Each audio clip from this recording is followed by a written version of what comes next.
The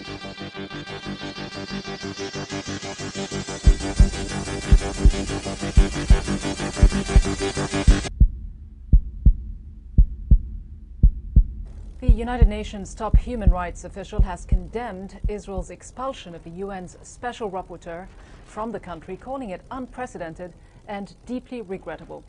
On Monday, Israeli authorities detained Richard Falk and held him for 20 hours before putting him back on a plane to Geneva.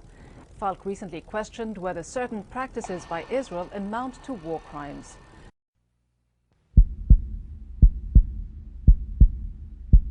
Every single day, reporters have been petitioning to the Israeli government to ask for access. I've called every day and said, when are we going to be allowed in?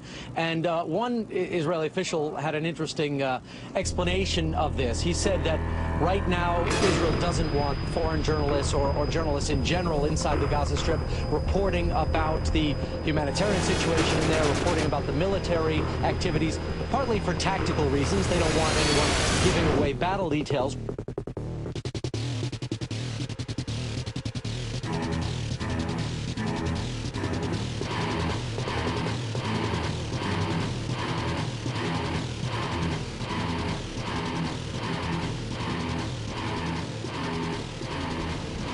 Joined now by the Israeli Prime Minister spokesman Mark Regev.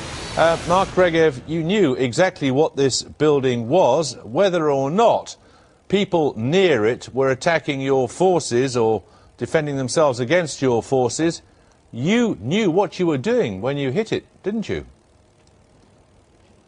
On the contrary, we were receiving fire from the facility. We asked forces on the ground return fire. And if you asked before, is there a crime here? If Hamas turns a UN facility into a battle zone, if Hamas takes over a UN facility which is supposed to be a neutral facility and shoots from it, I think that's a crime under international law. Mr. Regev, you had been told where all the UN facilities were. You knew where all the UN facilities were because the UN had told you long before you decided to invade Gaza. Now, I put it to you, that's correct. Even if it had been the case that there were people nearby who were engaged in any kind of military action, you knew what the consequences could be, that a UN building, at the very least, you perhaps didn't know how many people were inside it, that a UN building would be hit. I think you're overstating what is the reality. You have an Israeli ground force that receives mortar shells. Israel, the soldiers on the ground, as I think British or American or Canadian troops would do the same, they're under attack, they return fire to who's shooting at them. I think that's the most natural thing, unfortunately, in a war zone. Regardless of how many civilians may be killed. Do their mission. Regardless of how many civilians may be killed, regardless of whether UN buildings be hit too? The assumption behind your question, I think, is highly questionable. Did they know there were, in fact, civilians on the other side? And here I'd like to get to your question about war crimes. They knew there was. I haven't asked you a question about. No, I'm not asking your question is. I'm not asking you a question about war crimes, Mr. Regev. I'm asking you very clearly about the sort of conditions and rules under which your soldiers operate. You were told this was a UN facility. Have you heard of the concept of fog of war? There is a fog of war. There is a combat situation. People are in the mud fighting in a combat zone, and someone is shooting at them. Now, I think if command and control, if the Israeli Air Force has all the coordinates, if brigade has the headquarters, a unit on the ground, someone is shooting at them, someone is threatening their lives, is it not the most natural thing in a combat situation to answer fire with fire? And my point that I'd like to make to you, if I could, is it not Hamas's crime here, and I'm using the word, I think, in a legal sense, if they take a UN position and turn it in to a military position, if there are innocent refugees there and they use them as human shields in order to conduct their military operations, is that not, on both counts, a crime against the rules of war? Mr. Regev, you have used the crucial word there twice. If. You don't know, and I don't know whether that is... No, you don't. No, we do. Our initial reporting... No, hang on. Someone has told you, and somebody has told the UN, and they state they don't know whether there was anyone like acting as you say. If is the key word here. You would therefore presumably support, would you, an independent inquiry into precisely how this tragedy occurred? First of all, we're conducting our own inquiry, and the information we're receiving is very clear. An independent Can I also inquiry. tell you something? Our intelligence services say that Hamas has conducted here a deliberate cover-up. We have the names of 2 particular Hamas military operatives who were killed in our counterstrike, and they've suddenly vanished. They're not amongst the victims, though we know they're dead, and we know that Hamas knows they're dead.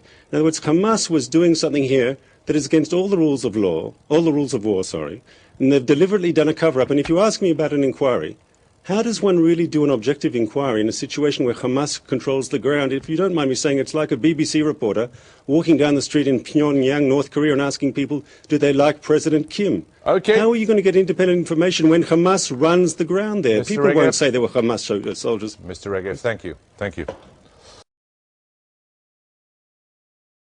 Israel is deeply sorry. We're deeply saddened by these images, by this attack, by this result.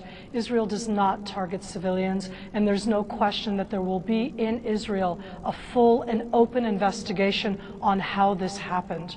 Hezbollah has been firing rockets not only from the town of Kana, right next to that building, from all of that surrounding area for the last 2.5 weeks. Some are saying that's not so, though. This What morning. proof do you have that that is the case? Because other observers have suggested that isn't the case. Israel has already sent out many pictures around the world of Hezbollah firing the Katyusha rockets from within these civilization, these different population centers, and we have done so again today. We have footage which we will be putting out of these Katyusha rockets. There's never been a question of the fact that Hezbollah is hiding behind the civilians. Are you suggesting that these rockets were fired from this 4-story building housing these women and children?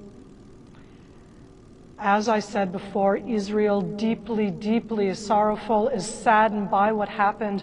This is definitely a mistake. We did not target this building. You did not target it, even though you had guided missiles, this was not targeted.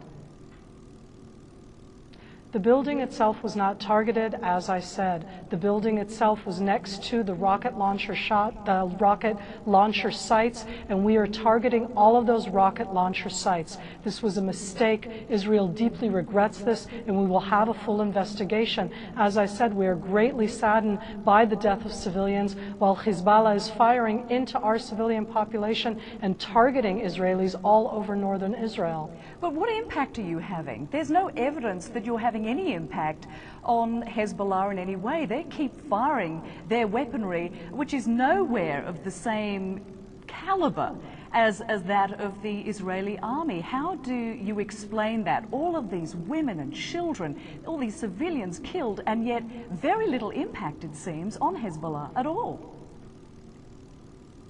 War is a terrible thing, Rosemary, and it's a great tragedy that's happening right now. There's a terrorist organization which has hidden itself inside the civilians all over southern Lebanon and in Beirut. They hold tens of thousands of rockets that they're firing daily on Israelis. They've already fired thousands of rockets into Israel.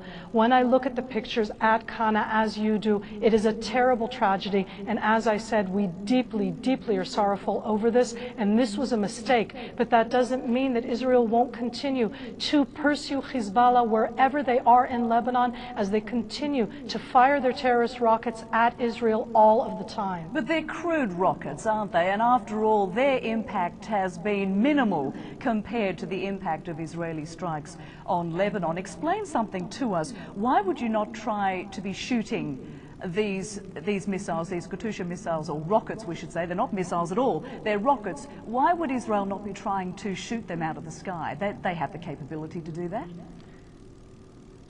Now, Rosemary, these are Katyusha rockets, which are a kind of rocket which they fire a barrel, a dozen, and the fact that there haven't been casualties in Israel shouldn't necessarily be held against us. Israelis, 1.5 million, are sitting inside bomb shelters and have been doing so for the last 2.5 weeks, and all of the Israelis who have been killed have been those who have come out for air from the bomb shelters.